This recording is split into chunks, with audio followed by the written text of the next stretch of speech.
네, 안녕하세요. 안녕하세요. 책 받으니까 기분 좋아요? 마치 합격이 다가오는 느낌? 그래요.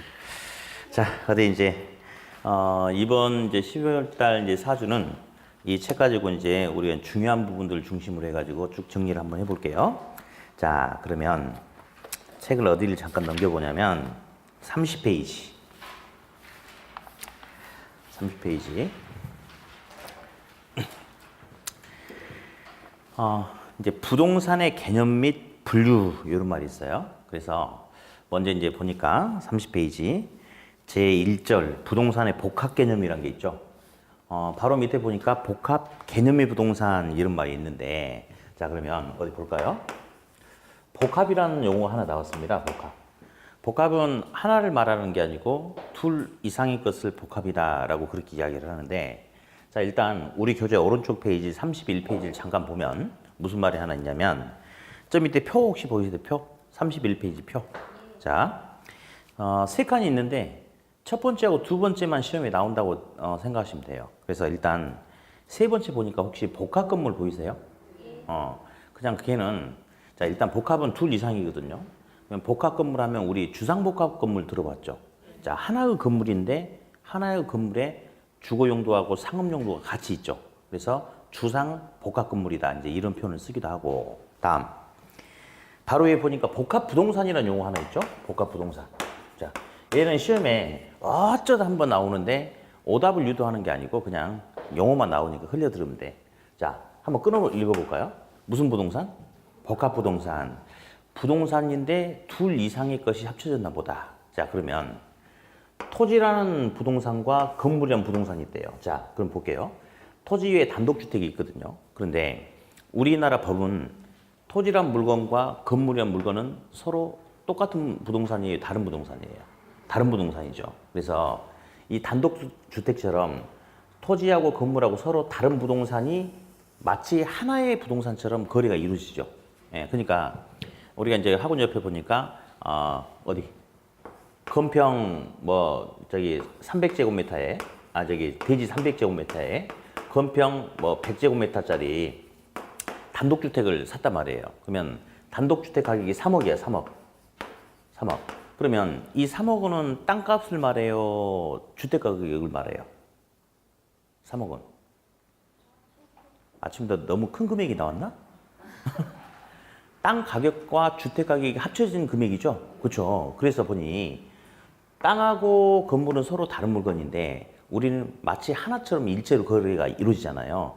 그런 개념은 그냥 복합 부동산이다라고 하는데 뭐 크게 중요하지 않고, 이제 진짜 중요한 것은 복합 개념의 부동산이에요. 복합 개념의 부동산. 그래서 한번 볼까요? 복합 개념의 부동산. 자, 한번 읽어보니까 부동산의 개념을 이야기하려고 하는데 부동산의 개념은 단순한 하나의 개념이 아니고 여러 개의 개념을 가지고 접근하나 보다. 그걸 이제 복합 개념의 부동산이다라고 하는데, 어디 우리 책 왼쪽에 30페이지 보니까 30페이지 그림 보니까 복합 개념 해가지고 동그라미 1번에 몰아놨어요. 무슨 개념? 물리적 개념. 다음 동그라미 2번은? 그렇지. 경제적 개념, 경제적 개념. 동그라미 3번은 법률적 개념. 이렇게 나와 있죠? 그렇죠? 예. 자, 이제 볼게요. 일단 감을 잡을 때 이렇게 감 잡으면 되겠다. 자, 토지라는 공간에 건축 기술 등을 동원해 가지고 건물을 건축할 수 있다. 이런 개념을 그냥 물리적 개념이라고 해석하시면 돼요. 그럼 어디? 토지 위에 건축 공법 등을 이용해서 건물을 건축하는데 하자가 없다 라고 해서 무조건 건물을 건축할 수 있느냐? 또 그건 아니에요. 왜냐하면 건물 지으려면 땅도 사야 되고 건축비도 들어가야 돼. 그렇기 때문에 돈이 되는지 안 되는지 비용 같은 거 따져봐야 돼, 안 따져봐야 돼? 따져봐야 되겠죠? 그래서 그런 개념이 바로 경제적 개념이고, 다음 내 땅이지만 내 토지지만 내 멋대로 이용하면 다른 사람에게 피해를 줄 수도 있죠. 그러니까 여러분들 지금 공법이라는 과목도 배우고 있잖아요. 그래서 보니 내 땅이지만 내 멋대로 이용하면 안 되고 다른 사람의 이익을 해치지 않는 범위 내에서 이용해야 된다. 그러니까 막 건폐율, 용적률, 행위제한 이런 걸 배우지 않습니까? 그런 걸 갖다가 법률적 개념이다라고 감을 잡는데, 자 이제 이쪽 파트에서는 어떻게만 접근하면 되냐면, 자 우리 그 그림 보니까 물리적 개념 몇 개 화살표 보니까요. 부동산을 물리적 측면에서 개념으로 본다면 부동산은 자연, 위치, 환경, 공간 등이다. 이제 그렇게 이야기하고 두 번째, 경제적 개념으로 본다면 부동산은 자산, 자본, 생산 요소, 소비재, 상품이다. 라고 이야기를 하고 법률적 측면에서 본다면 부동산은 소유권, 기타 권리 뭐 이런 것 등을 말한다. 라고 하는데 우리 한 달 전에 제가 여러분들에게 미리 축하드린다고 이야기했던 거 기억나는지 안 나는지 모르겠다. 기억 안 나죠? 나요? 뭐 하면서 그랬을까? 그래요. 맞아. 거기까지 물어보면 안 되고, 이제 딱 이런 문제가 나오는데, 다음 부동산의 복합 개념 중에 물리적 개념에 해당되지 않는 것은 1번 자연, 2번 위치, 3번 환경, 4번 공간, 5번 생산 요소. 몇 번? 5번 생산 요소는 경제적 개념이죠. 이런 문제가 3, 4년에 한 번씩 나와요. 근데 딱 보니 이번에 나올 가능성이 커. 근데 이런 문제는 1번 문제에서 나오거든요. 그래서 바보가 아닌 이상 틀릴 수가 없게 문제가 나와. 글자도 몇 자 안 되거든요. 그래서 아마 올 시험은 1번 문제에 그 문제가 나올 것 같으니까 미리 축하드린다고 해도 되죠. 그렇죠? 예? 축하드려요. 예. 그거 틀리면 안 돼요. 왜냐면 그렇게 쉬운 걸 틀리면 안 돼. 왜냐면 우리는 그런 거 말고도 틀릴 게 되게 많거든. 그러니까 이런 문제가 나오면 반드시 맞춰줘야 되겠죠. 자, 됐고 이제 이 법률적 개념에서 이제 우리가 또 파고 들어가야 될 부분이 있어요. 법률적 개념. 자, 무슨 개념? 법률적 개념. 자, 거기 보니까 법률적 개념은 다시 부동산은 협의의 부동산하고 광의의 부동산으로 이렇게 구분이 된답니다. 협의, 광의. 어디? 협의는 좁은 의미, 광의는 넓은 의미예요. 예. 그러면 협의의 부동산에서 부동산은 우리 민법 99조 제1항에서 부동산 뭐라고 하는지 배웠죠, 이제는. 그렇죠. 뭐라고 배웠어요? 부동산은 토지 및 그 정착물이다 라고 이렇게 배웠을 거예요. 토지 및 그 정착물. 자, 스톱. 어디? 광의 부동산이란 말도 있어요. 광의 부동산. 그러면 광의는 넓은 거니까 당연히 협의의 개념이 포함이 돼야 된다고 그랬는데 기억나세요? 그렇죠. 자, 협의의 부동산에다가 준 의제 부동산을 포함시킨다라고 했는데 여기서 100명이 달리기를 했는데 갑돌이가 1등을 했대. 그럼 갑돌이는 우승이라고 그래요? 준우승이라고 그래요? 우승이죠. 을돌이가 갑돌이보다 5초 늦게 들어왔어. 2등 했어. 그러면 을돌이도 잘하긴 잘했죠. 근데 우승자는 아니잖아. 그래서 우리는 을돌이한테 준우승이다라고 그렇게 이야기한다고 그랬죠. 왜냐하면 을돌이는 우승자에 비해서 늦게 들어왔으니까 우승은 아니야. 근데 잘했잖아. 우승자의 만큼 잘했잖아. 그래서 우승자의 준에서 취급해 주겠다 해서 그걸 갖다가 준우승이다라고 하는데 이제 이게 무슨 말이냐면 자, 부동산의 이제 물건의 공시 방법이라는 게 하나 있다고 그랬죠. 공시 방법. 다른 사람한테 이거 내 거야 라고 알리는 게 공시 방법이에요. 공시 방법. 크게 이제 물건을 동산이란 물건과 부동산이란 물건으로 이렇게 구분하는데 어디? 토지 건물은 어디에 속해요? 부동산이죠. 예, 모자는 동산이죠. 예, 시계는 동산이죠. 그러면 이제 앞에 있는 학생이 시계를 차고 있단 말이죠. 손 들어봐. 들어봐. 높게 차고 있죠. 저 왼쪽 손목에 있는 시계는 동산, 부동산? 동산. 그러면 저 시계는 저 학생이 지금 차고 있죠. 차고 있는 상태가 지금 점유하고 있다고 그래요. 점유 사용하고 있다. 그러면 저게 누구 거지 사람들이 궁금해할 필요가 없다 이거죠. 왜? 자기 거니까 자기가 점유 사용하나 보다 이렇게 알아주는 거야. 그러니까 동산의 공시 방법은 그냥 점유하고 사용하고 있으면 그 사람 거다라고 그렇게 인정을 해준대요. 그런데 부동산은 단지 점유 가지고는 안 된다 이거지. 그래서 예를 들어서 이 7층짜리 건물 중에 4층에 갑돌이가 4층에서 학원하고 있어요. 지금 갑돌이가 7층 중에 4층에 대한 부분을 점유하고 있거든요. 그렇다고 해서 이 4층의 소유자가 갑돌이라고 단정할 수 있다 없다? 없다. 소유권자인지 아닌지 알아보려면 뭘 봐야 된다? 등기부를 봐야 된다. 등기부상에 갑돌이 이름이 써져 있으면 갑돌이가 소유자인가 보다 라고 하는 거잖아요. 그래서 동산의 공시 방법은 점유라고 불러주고 부동산의 공시 방법은 등기한다라고 이야기를 해요. 그러면 이제 이 중부동산은 여러 가지가 있는데 이제 우리 책에도 제가 써놨어요. 자, 예를 들어서 이제 한번 책 한번 넘겨볼까요? 36페이지 이제 이런 거 잠깐 가보니까 36페이지 거기 보니까 이제 알아두기라고 보이십니까? 36페이지. 그건 뭐 암기하거나 그런 건 아니에요. 암기하거나 그런 건 아닌데 이제 법률에 의한 준부동산, 의제부동산 해가지고 쭉 제가 한번 나열해 봤는데 뭐 공장재단도 있고 뭐 여러 가지가 있어. 근데 6번에 보니까 항공기, 자동차, 건설기계 이런 게 있죠. 그렇죠? 그럼 우리 항공기, 대한항공 한번 볼까요? 대한항공. 자, 항공기 조종석에 갑돌이라는 기장이 항공기 조종석에서 이 조종대를 딱 잡고 있어요. 그러면 갑돌이라는 기장이 지금 항공기를 점유하고 있는 거 맞죠? 점유하고 있잖아요. 그런다고 해서 소유권자가 갑돌이라고 단정할 수 있어 없어? 없어. 다시 자동차도 마찬가지예요. 자동차가 있는데 운전석에 갑돌이가 앉아서 자동차 운전대를 딱 잡고 있어. 그럼 갑돌이가 자동차를 점유하고 있거든요. 그런다고 해서 소유권이 갑돌이한테 있다라고 단정할 수 없는 거거든요. 뭘 봐야 되냐면 차량 등록증에 갑돌이라는 사람의 이름이 써져 있는지 그렇지 않은지 그걸 통해서 소유권 여부를 알아볼 수 있는 거거든요. 그래서 보니 자동차, 공장재단 이런 거 같은 경우는 민법에서 말하는 부동산 토지 건물은 아니잖아요. 그렇죠? 근데 공시 방법이 단지 동산처럼 점유 형태가 아니고 부동산처럼 공적 장부에 등록돼 있는 형태로 알아본다 이거지. 그래서 자, 이런 물건 등은 자동차, 뭐 항공기, 공장재단, 화학업자 이런 것은 민법에서 말하는 부동산은 아니지만 민법에서 말하는 토지 건물과 공시 방법이 유사하기 때문에 토지 건물에 준해서 의지해서 취급해준다. 그래서 이를 갖다 뭐라 불러준다. 준부동산이다 또는 의제부동산이다라고 하는데요. 이제 여기서는 딱 이것만 조심하면 돼. 일단은 너무 우리를 무시하는 시험 질문이 나와. 자, 준부동산은 협의부동산에 속한다. OX. X죠. 어디 속하겠어요? 강해부동산에 속한다. 이렇게 해야 되겠죠? 요거 하나 조심하시고 이제 하나가 독립적으로 문제가 나올 수도 있어요. 어떤 게 나올 수 있냐면 자, 다음 법률에 의한 준부동산으로 틀린 것은 해가지고 잠깐 얘기 봐봐. 알아두기 봐봐요. 법률에 의한 준부동산이 아닌 것은 해가지고 1번 공장저당법에 의한 공장재단 2번 광업재단 저당법에 의한 광업재단 뭐 이런 게 나와. 근데 예를 들어서 3번 선박법 및 선박등기법에 따라서 등기된 20톤 미만이 선박하면 봐봐.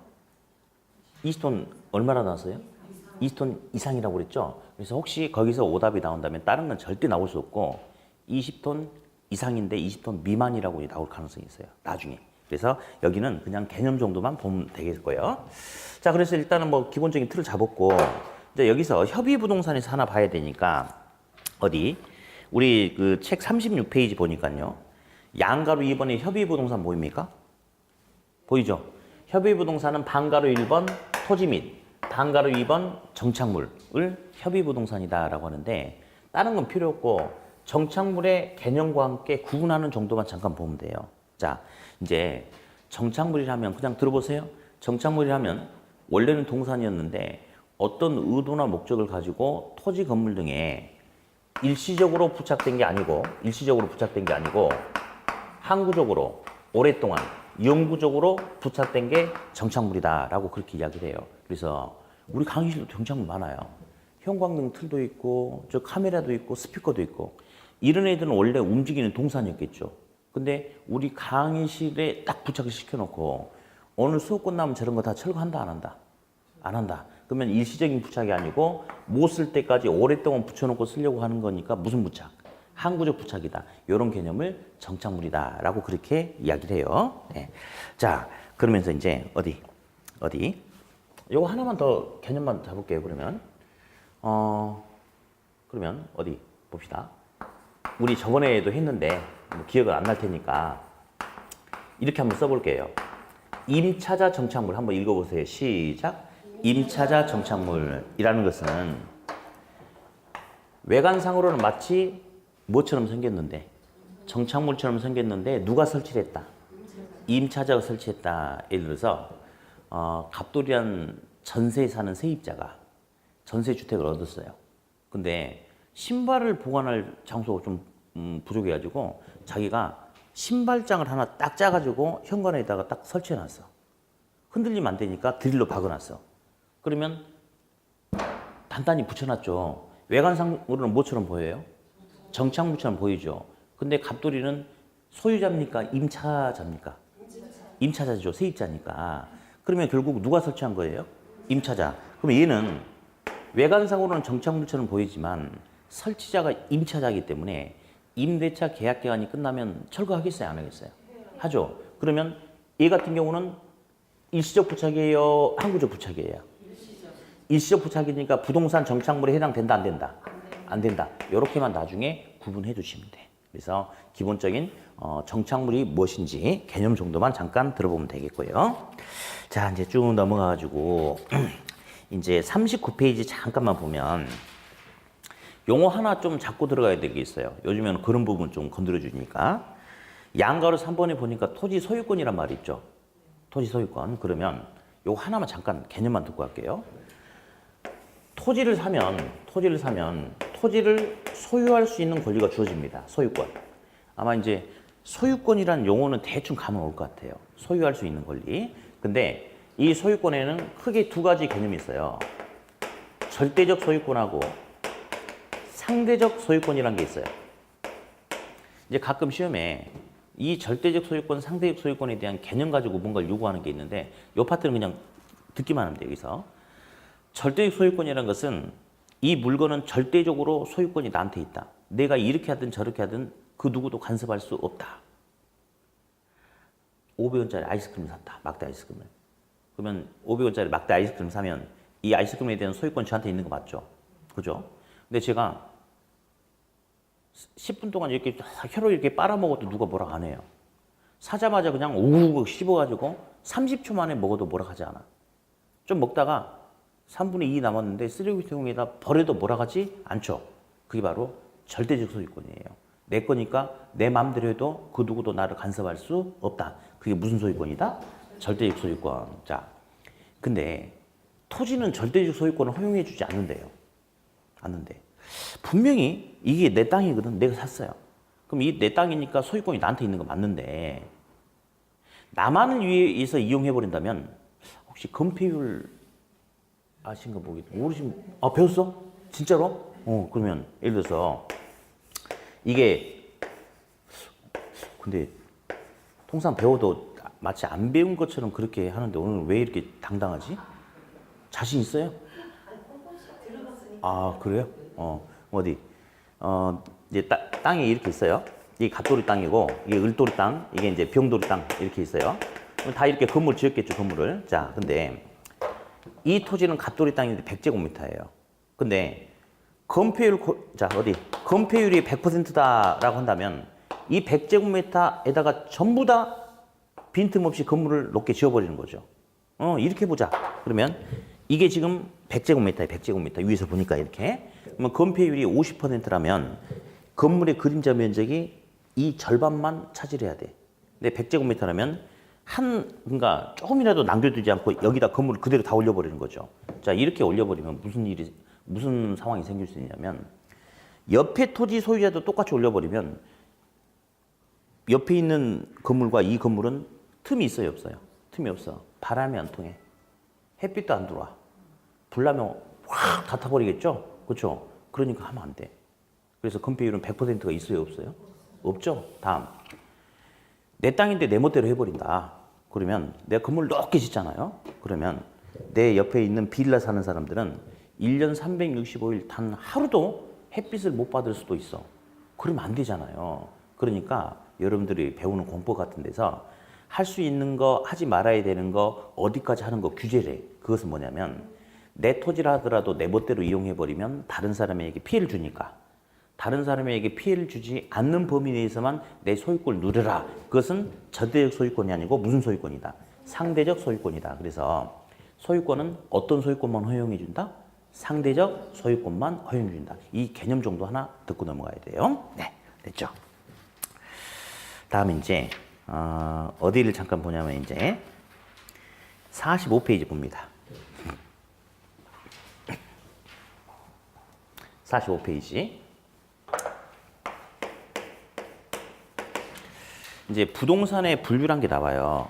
이제 그래서 첫 번째 이제 파란색 1번 보니까 토지의 분류가 나오죠. 토지의 분류가 이제 넘겨놓는데 일단 뭐 기본적으로 좀 자주 언급되는 표현들, 용어들이 뒤에서 나오는 게 있기 때문에 이제 한번 짚고 넘어가야 될 게 몇 개 있는데, 먼저 이 왼쪽에 보니까 이제 혹시 지목이라는 소리 들어봤을 거예요. 지목이 전이다, 지목이 대다, 지목이 뭐 과손이다 이런 거. 그래서 이제 지목에 따라 이제 구분하는 게 있고, 오른쪽에 이제 잠깐 47페이지 보면요. 47페이지 보면 이제 맨 상단에 보니까 지금 막 안결려고 하지 마세요. 예. 국토계획 및 이용에 관한 법률이라는 게 공법이 나오죠. 흔히 이제 국토계획법 또는 뭐 국계법이라고도 하기도 하고요. 여기에서 이제 지역을 크게 4가지로 나누죠. 그것도 암기하는 방법 배웠을까? 도관농자 뭐 이렇게 했을까? 그러구나. 도시지역, 관리지역, 농림지역, 자연환경 보전지역 이렇게 이제 구분하는 게 있어요. 구분하는 게. 그런데 이제 우리 시험에는 이제 그런 것도 나오지만 양가로 2번 보니까 토지 활용상의 분류란 말이 있습니까? 그렇죠? 이게 이제 우리한테 좀 더 중요합니다. 그래서 앞으로 뒤에 계속 반복되는 용어가 있기 때문에 몇 개 이제 좀 볼 거예요. 먼저 반가로 2번에 택지 부지란 말이 있을 거예요. 그럼 이제 용어를 한번 봐야 되는데, 자, 택지는 말이죠. 현재 주택지, 상업지, 공업지로 이용되고 있거나 지금 당장 바로 이용할 수 있는, 한마디로 택지는 지금 당장 건축이 가능한 토지를 택지다라고 이렇게 불러줍니다. 자, 이제 여기 잠깐 볼게요. 앞으로 계속 써먹을 거거든요. 우리 부동산 학개론에서 부동산의 용도가 뭐냐 그러면 주상공이에요. 자, 부동산의 용도가 뭐다?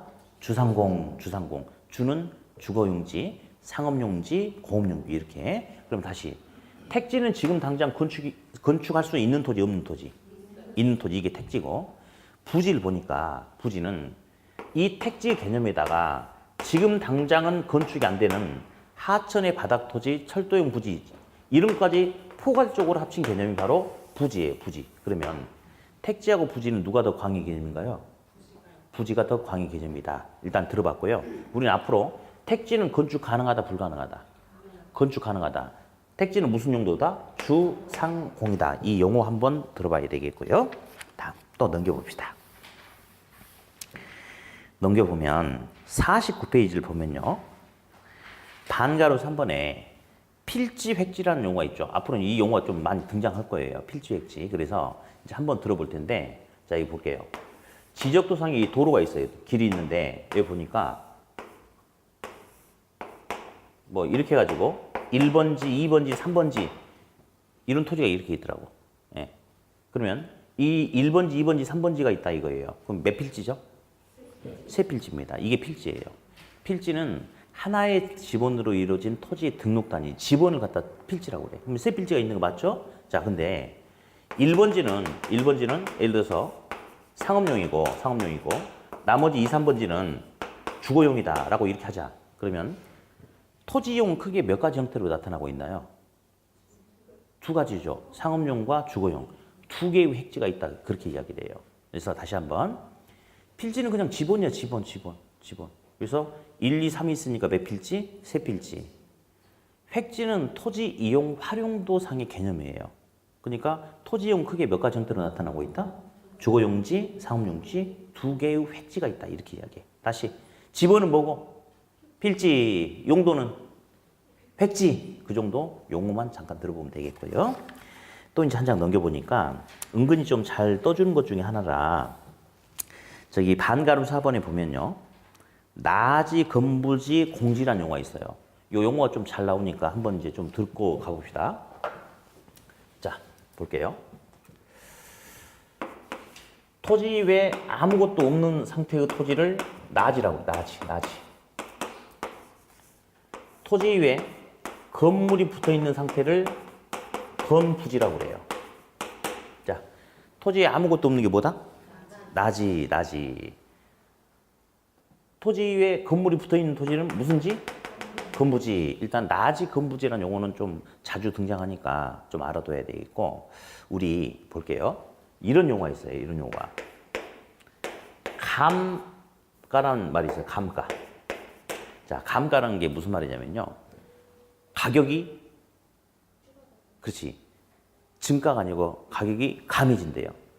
그럼 혹시 감가상각이란 말도 들어봤잖아요.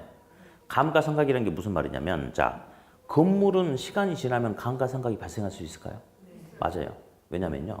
새 건물일 때는 감가상각이 없었는데 5년 지났거든. 5년 지나니까 건물의 애벽에 페인트가 벗겨집니다. 균열이 발생하고 창문도 깨져. 그러면 5년이 지나니까 건물이 훼손되죠. 이렇게. 훼손된 만큼 가치가 커져 작아져? 작아지죠. 훼손된다는 게 상각이야. 상각. 예. 그래서 상각되었다. 훼손되었다. 훼손된 만큼 가치가 감해진다 해서 감가상각이라고 그렇게 불러주는 거거든요. 자, 그러면 감가란 말은 일단 가격이 커진다, 작아진다? 작아진다. 근데 여기서 이제 뭐라고 불러주냐면요.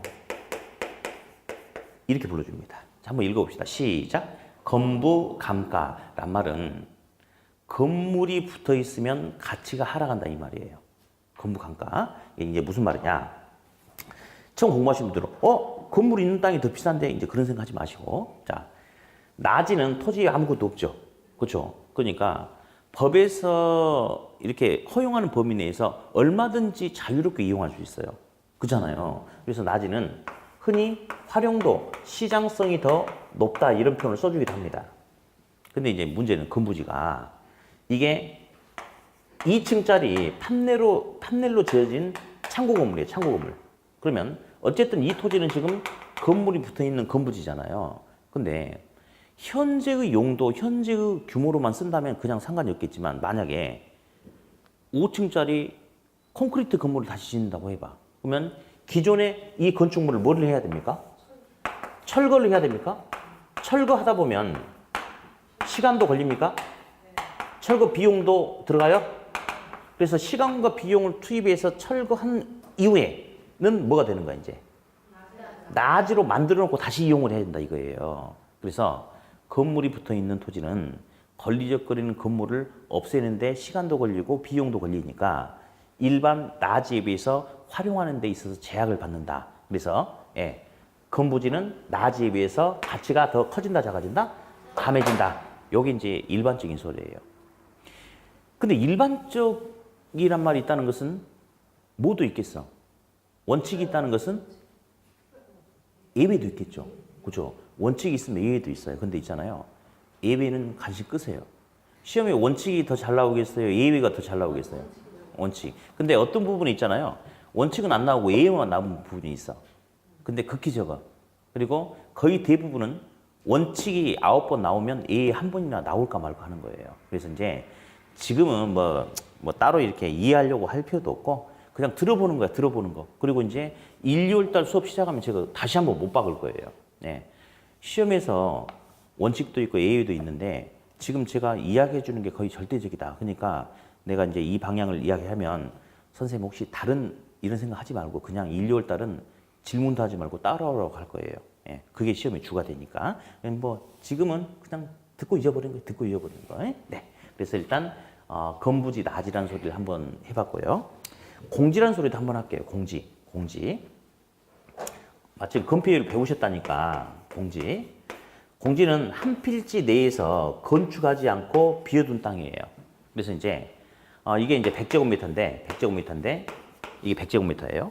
근데 건축을 요만큼만 이렇게 한대. 근데 건폐율이 만약에 50%라고 한다면 100제곱미터 중에 건물이 50이 들어갔고 나머지는 비어있죠. 이런 거. 그렇죠. 이 비어있는 땅을 공지라고 그래요. 공지. 비어있는 땅 공지. 예.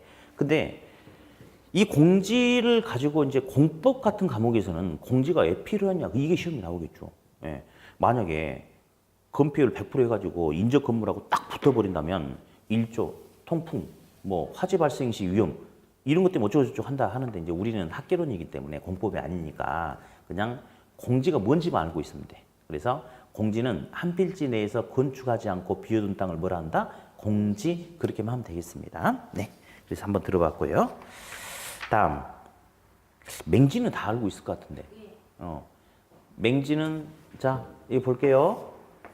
도로가 있는데 도로하고 딱 달라붙어 있는 A 토지가 있고 여기는 보니까 B 토지가 있는 거야. B 토지.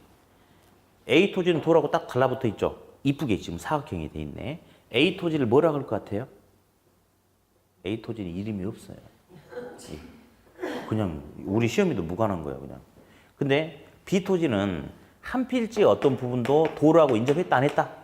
안 했다.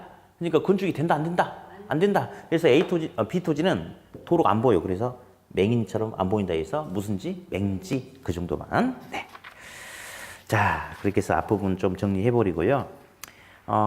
그 다음에 이제 어디를 보냐면 부동산의 특성 좀 잠깐 봐야 돼요. 57페이지. 57페이지. 부동산의 특성. 부동산의 특성이란 것은 부동산이 가지고 있는 특별한 성질을 부동산의 특성이다라고 그렇게 이야기를 합니다. 자, 우리 책에 밑에 이제 표를 보니까 부동산의 특성 중에 토지하고 건물하고 나눴죠. 근데 누구 가지고 가지치기가 많이 나왔어요. 그러니까 아마 건물은 안 중요한 것보다 여기서는 맞아요. 여기서는 건물 안 중요하고 이제 토지가 중요한데 토지의 특성을 다시 세 가지로 끄집어냈는데 첫 번째 물리적 특성은 지금 볼 거 아닙니다. 아니고 그 밑에 보니까 자연적 특성, 경제적 특성이란 말 보이시죠? 보이시죠? 그러면 어디 부동성이란 말이 있어요. 부동성. 부동성은 토지의 자연적 또는 본원적 특성이다라고 이야기를 해요. 네. 다음에 어디 볼까요? 부동성이란 말이 무슨 말이냐면 토지는 움직이지 않는다 이거죠. 진짜 그렇죠. 토지 움직여 안 움직여? 안 움직이죠.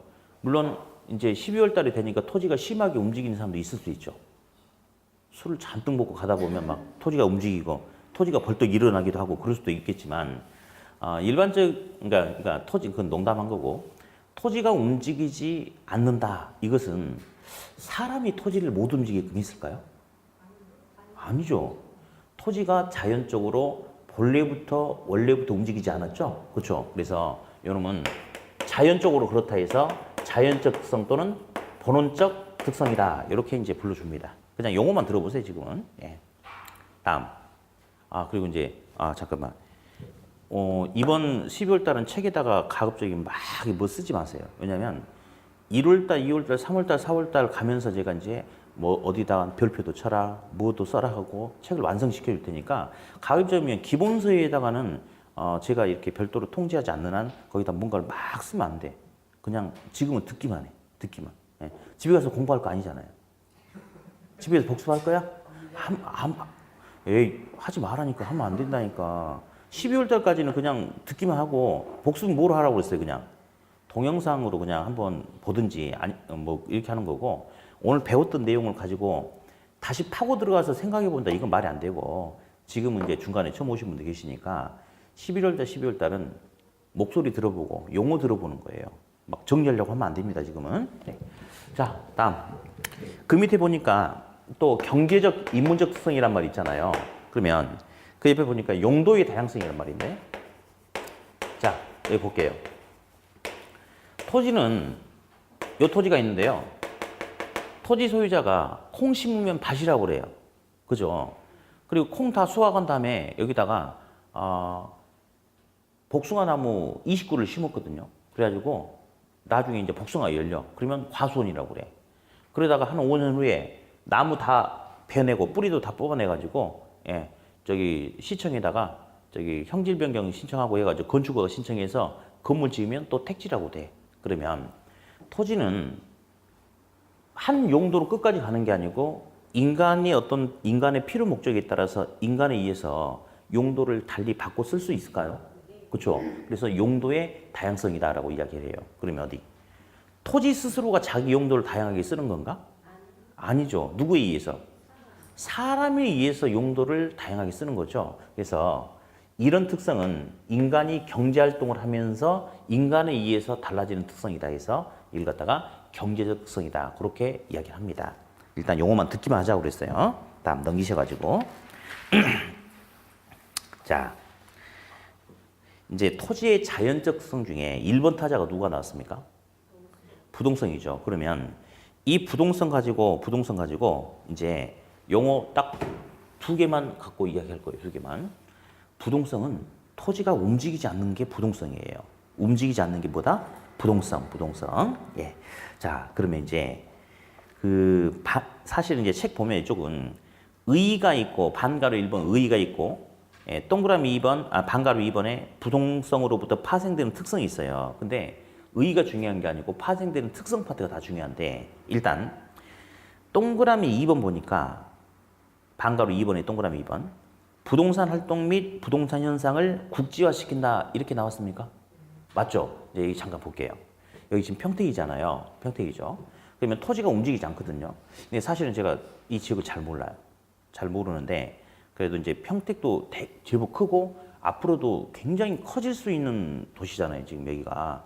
그러니까 이제 시장만 좀 분위기 좋고 그러면 여기는 개발 여지가 굉장히 아주 크고 또 인구 유입도 많이 될 거니까 나중에 부동산 시장이 다른 지역보다는 훨씬 더 좋을 가능성이 크겠죠. 그러니까 빨리 열심히 해가지고 자격증 따가지고 돈 많이 벌었으면 좋겠다. 벌기 싫으면 말고. 자, 그럼 봅시다. 이 평택 지역에서 또 보면 이제 이 지역 내에서도 여러 지역이 이렇게 있을 거 아니에요. 이렇게. 자, 그러면 토지는 움직이지 않거든요. 그러면 A, B, C, D 이 지역이 있는데 이번에 이쪽에 좋은 학교가 이렇게 사립초등학교가 생긴대. 그러면 이쪽은 땅값 많이 오를 수 있어요, 없어요? 있죠. 그런다고 해서 다른 데까지 땅값 같이 오르고 그런 건 아니야.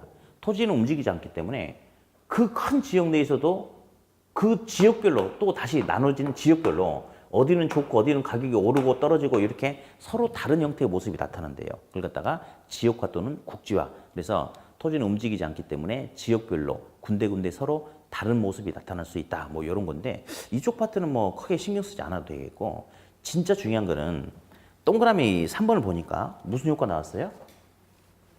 외부 효과 나왔나요? 그 용어 한번 들어봐야 돼요. 부동성에 의해서 부동산은 외부 효과가 나타난다라고 하는데 이 외부 효과는 용어는 뒤에서 계속 또 나올 거야. 그러니까 용어를 한번 들어봐야 돼요. 자, 어디? 이 토지가 있다. 토지가 있다. 외부 효과라는 용어는 무슨 말이냐면요. 토지는 움직이지 않기 때문에 토지를 둘러싸고 있는 외부 지역으로부터 가격에 영향을 받는다. 그런 효과가 있다. 이를 갖다가 외부 효과다라고 하는데 자 볼까요? 내 토지 옆에 혐오 시설이 들어설 수 있죠. 쓰레기 매립장이라든지 뭐 납골당 뭐 이런 게 들어설 수 있잖아요. 그러면 내 토지 옆에 혐오 시설이 들어서면 내 토지 가격 떨어지겠죠. 그러니까 땅 주인이 야 토지야 재수 없는 거 들어왔으니까 우리 다른 데로 가자라고 옮길 수가 없어. 그러니까 토지는 움직이지 않기 때문에 외부 지역에 혐오 시설이 들어선다면 그로부터 가격에 영향을 받아. 긍정적, 부정적. 부정적인 영향을 받겠죠. 그걸 갖다가 부의 외부 효과다라고 이렇게 불러줍니다. 다음, 내 토지 옆에 도로가 뻥 뚫리거나 좋은 학교가 생기거나 공원이 생긴다. 그런 시설이 들어선다면 내 토지 가격도 상승할 수 있을까요?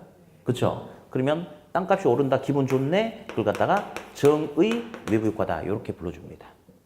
다시. 어디? 토지는 움직이지 않죠.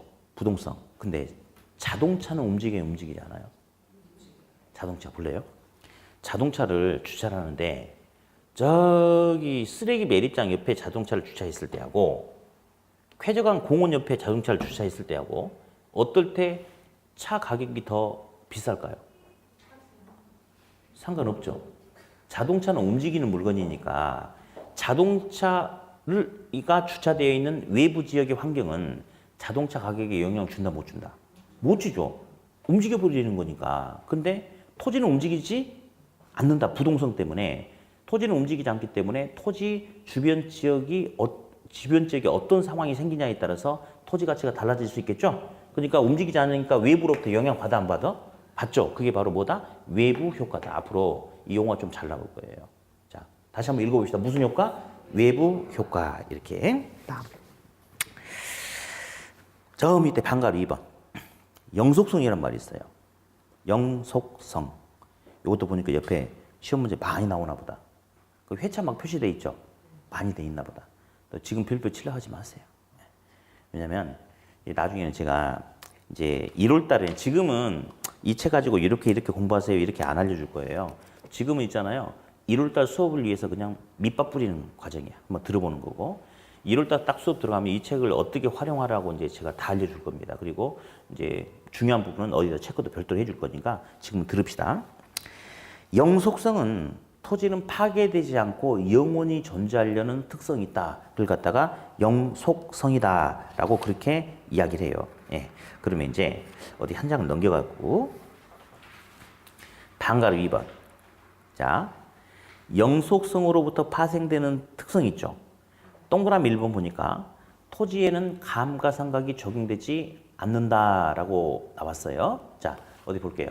아까 우리 감가상각이라는 용어 한번 들어봤어요. 예, 한번 써봅시다.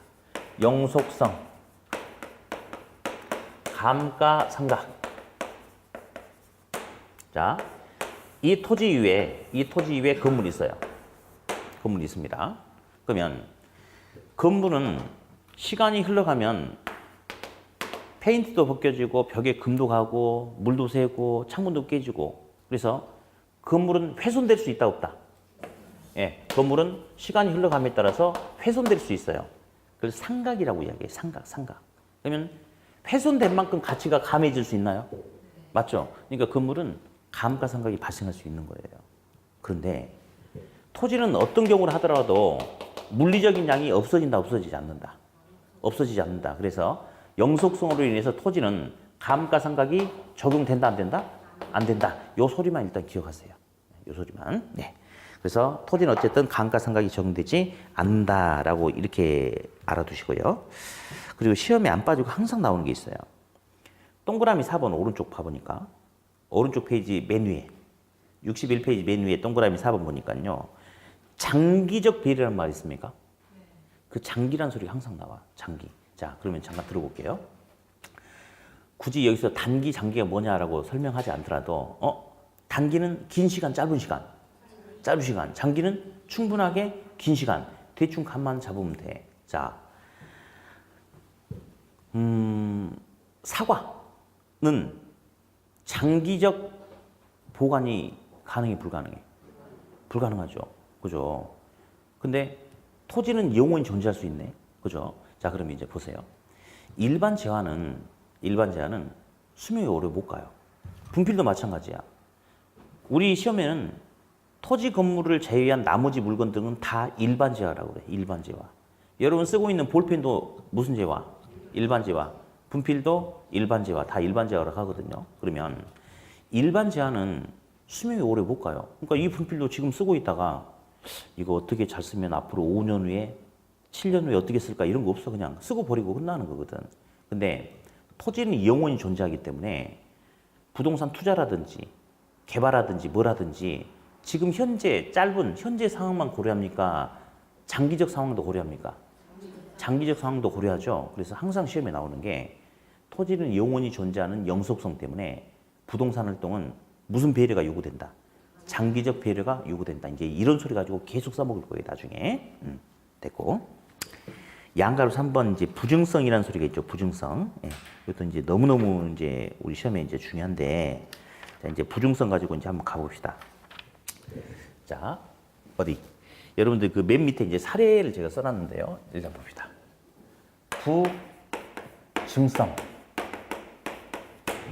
부증성. 자, 이제 여기 볼게요.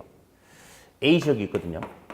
A지역이 있는데 A지역의 토지 면적이 100만 제곱미터다 라고 할게요. 자, A지역의 토지 면적 몇만 제곱미터다? 100만 제곱미터다. 자, 그런데 한번 상황을 보니까요.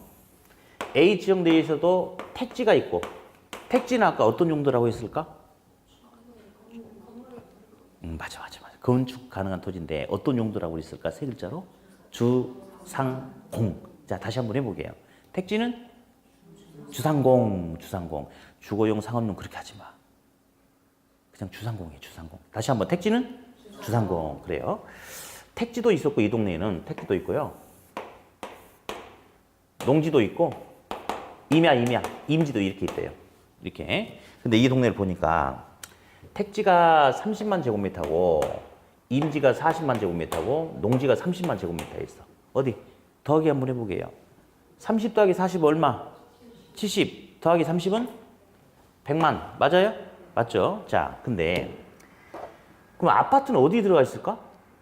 여기 아파트 있겠다. 이렇게. 그죠? 자, 이 지역으로 주택 수요가 증가했어요. 증가했어. 그러면 이 지역의 땅값 오르겠죠? 그러고 나서 이제 문제 생겼네. 주택을 원하는 주택 수요가 자꾸 늘어나다 보면 주택을 지어서 공급해야 되는데 택지가 부족한 거야.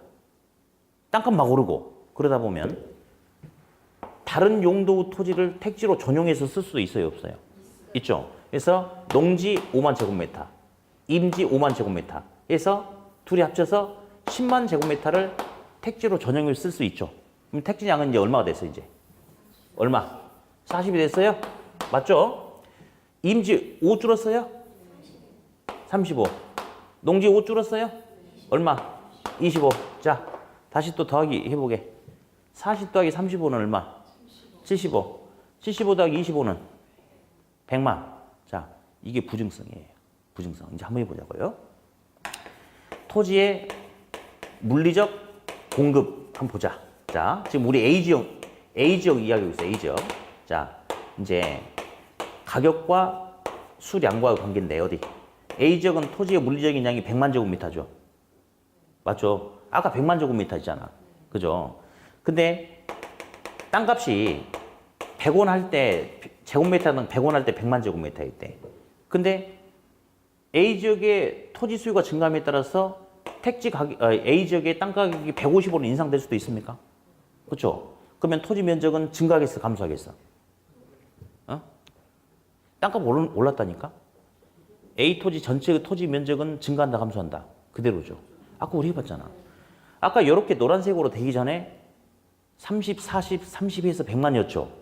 근데 일부 이 토지를 농지나 임지 이 토지를 택지로 전용했었잖아요. 대신에 그럼 택지 면적은 늘어나긴 늘어났는데 대신에 다른 용도 면적이 줄었죠. 어쨌든 합치니까 면적이 그대로 얼마야? 100만. 그러면 A지역은 가격이 비싸져도 토지 면적은 그대로 100만이고 가격이 50원으로 하락해도 토지 면적은 그대로 100만일까요? 맞죠? 그러면 A지역의 토지의 물리적 공급은 곡선이 수직이에요, 수직.